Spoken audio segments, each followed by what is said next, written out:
ओम शांति। आज हम कोई भी कार्य शुरू करते हैं तो हम ये ज़रूर सोचते हैं कि हमें कोई इसमें मदद करे या हमें कोई इसमें सहयोग करे। लेकिन अगर हम ये कहें कि हम जो चीज़ें हम दूसरों के साथ शेयर करते हैं या दूसरों के साथ बांटते हैं, उतनी हमें वो प्राप्त मिलती हैं या वापिस आती हैं। जैसे हमने देखा होगा, हम जितनी चीज़ें दूसरों के साथ शेयर करते हैं, कई बार वो चीज़ें लौटकर हमारे पास आ जाती हैं। तो हम अगर ये चीज़ का ध्यान रखें कि हमें कौन सी चीज़ ज़्यादा बांटनी है, कौन सी चीज़ों को बांटेंगे तो वो डबल होकर हमारे पास आएंगी। क्योंकि हम मान लो सपोज़ किसी को कोई गिफ्ट देते हैं, लौटकर रिटर्न वापस आता है। किसी को कुछ मिठाई देते हैं, अगले दिन या 4 दिन या 10 दिन के बाद या किसी त्यौहार पे वो भी व्यक्ति आपको मिठाई वापस देकर जाता है। तो ऐसा एक प्रथा बन चुकी है। तो क्यों ना हम ऐसी चीज़ें बांटें जो वापस आपको जब रिटर्न में आए तो आपको खुशियाँ देकर जाए। तो जो भी चीज़ें हम बांटते हैं वो हमें डबल करके वापस कैसे आती हैं और कौन सी वो चीज़ें हैं। तो पहली चीज़ है खुशी। जब हम किसी के साथ खुशियाँ बांटते हैं, कहते हैं ना, खुशियों के पल भले छोटे हों या बड़े हों, लेकिन हम सभी के साथ उनको बांटते हैं तो वो बढ़ती हैं।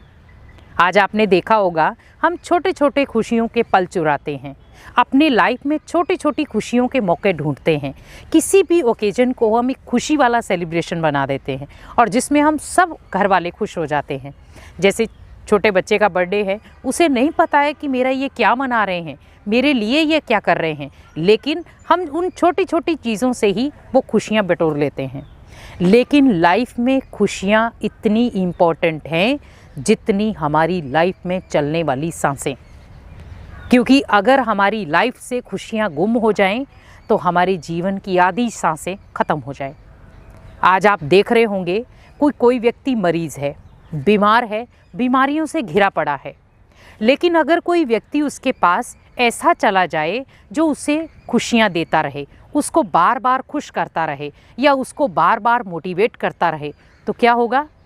वो कहीं ना कहीं अपने गम, अपनी चिंताएं, अपनी बीमारियों को धीरे धीरे करके डिलीट करता जाएगा।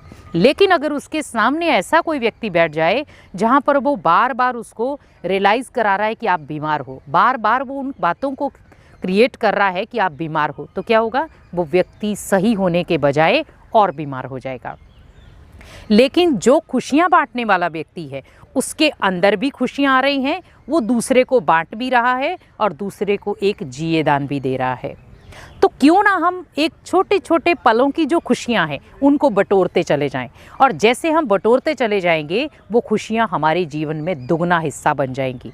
आज आपने देखा होगा, जब हम एक छोटे बच्चे के चेहरे पर स्माइल देखते हैं तो हमारे कई दुख दर्द भूल जाते हैं।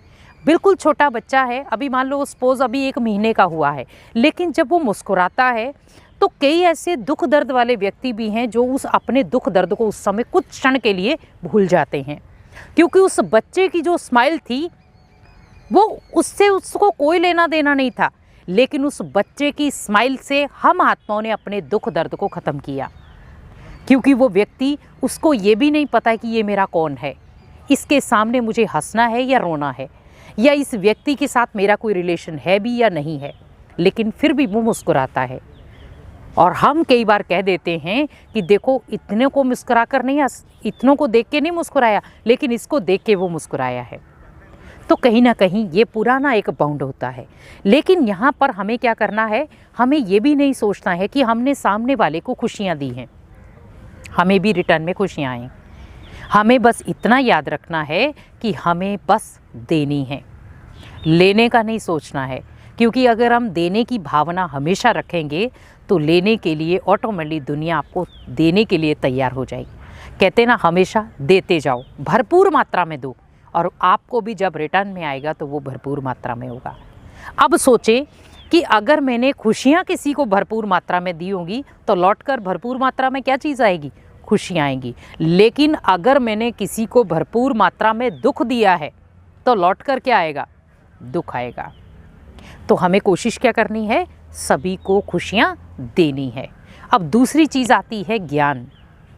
भले आपका वो शारीरिक ज्ञान हो, मानसिक ज्ञान हो, या आध्यात्मिक ज्ञान हो, या धार्मिक ज्ञान हो, लेकिन हर ज्ञान के पीछे एक लॉजिक है।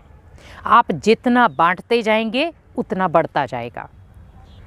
आज एक टीचर है, जब स्टूडेंट को पढ़ाता है तो उसको ये नहीं लगता है कि मैं तो ऑलरेडी इन चीज़ों को पढ़ा हुआ हूँ। वो क्या करता है, अपने ज्ञान को और ज़्यादा बढ़ाने के लिए वो एक क्लास में जाता है जहाँ बहुत सारे स्टूडेंट हैं। उन स्टूडेंट को वो पढ़ाता है, उनका वो गोल डिसाइड करता है, उनको पढ़ाई में फोकस कैसे करना है वो सब चीज़ें समझाता है। लेकिन क्यों?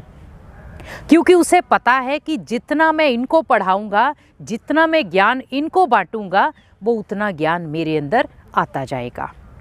कहते हैं ना, ज्ञान देने से बढ़ता है। और अगर ज्ञान को हम अपने अंदर ही रखें तो क्या होगा, वो कहीं ना कहीं हमारे जीवन को नष्ट करके चला जाएगा। कहते हैं ना, एक है ज्ञान का घमंड और एक है ज्ञान की समझ, दोनों में अंतर है।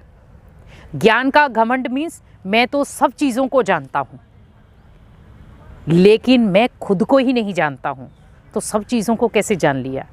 लेकिन दूसरा ज्ञान है समझ, कि मैंने खुद को भी जाना, उस भगवान को भी जाना और अपनी हर एक चीज़ को जाना जो मेरे जीवन से कनेक्टेड है।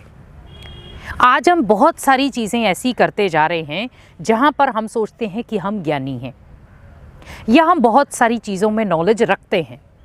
नॉलेज छोटी हो या बड़ी हो, लेकिन हमारी लाइफ को बहुत एक बड़ा गोल देकर जाती है। आज मान लो एक आध्यात्मिक शिक्षा है, आध्यात्मिक ज्ञान है, वो आपको मेंटली स्ट्रेंथ भी देता है, फिजिकली स्ट्रेंथ भी देता है और आपके मनोबल को भी बढ़ाता है। लेकिन अगर उसी चीज़ को देखा जाए, लेकिन अगर हम उस ज्ञान को एक घमंड के रूप में लेकर जाएं कि मेरे को तो सब कुछ आता है, मुझे किसी से सुनने की ज़रूरत नहीं है।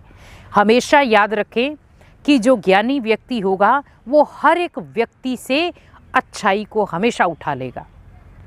लेकिन जो ज्ञान के घमंड वाला व्यक्ति होगा, वो अगर कोई व्यक्ति उसको ज्ञान सुनाएगा, उस ज्ञान को वो नहीं सुनेगा, वो डोंट केयर कर देगा, क्योंकि उसके पास अपना ही ज्ञान नहीं है, तो वो दूसरे के ज्ञान को लेकर के क्या करेगा। इसीलिए हमेशा याद रखें कि ज्ञान एक ऐसी धार है जो हमें डायरेक्ट भगवान से जोड़ती है। जैसे एक अगर टीचर पढ़ा हुआ है तो बच्चा उस टीचर्स के साथ कनेक्टेड होता है, वैसे अगर ज्ञान हमारे जीवन में है तो हम डायरेक्टली भगवान से कनेक्टेड हो जाते हैं। ज्ञान ओनली हमारे जीवन का एक मीठा रस है, जहाँ पर हम उस रस को धारण करते हैं और हम अपनी लाइफ को बहुत सुंदर तरीके से जीते हैं। आज ज्ञान बहुत वैरायटी का हो चुका है, हमें कई बार समझ में भी नहीं आता कि हम किसके ज्ञान को सुने।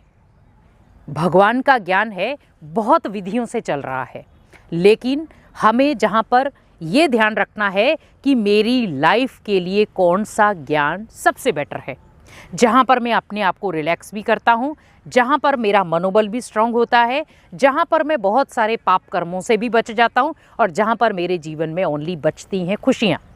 और हमें अगर ज्ञान को सही तरीके से जब हम ले गए, उस ज्ञान से हम बहुत सारी परिस्थितियों से बच भी जाएंगे। तो यहाँ पर इन दो चीज़ों को बांटने से हमारे पास बहुत सारी चीज़ें लौट कर आ जाएंगी। तो इसलिए हमेशा याद रखें कि जितनी हम चीज़ें ये बांटते जाएंगे, उतना हमारे पास ये भरपूर मात्रा में आएंगी और हमारे जीवन को एक सही ट्रैक देकर जाएंगी। ओम शांति।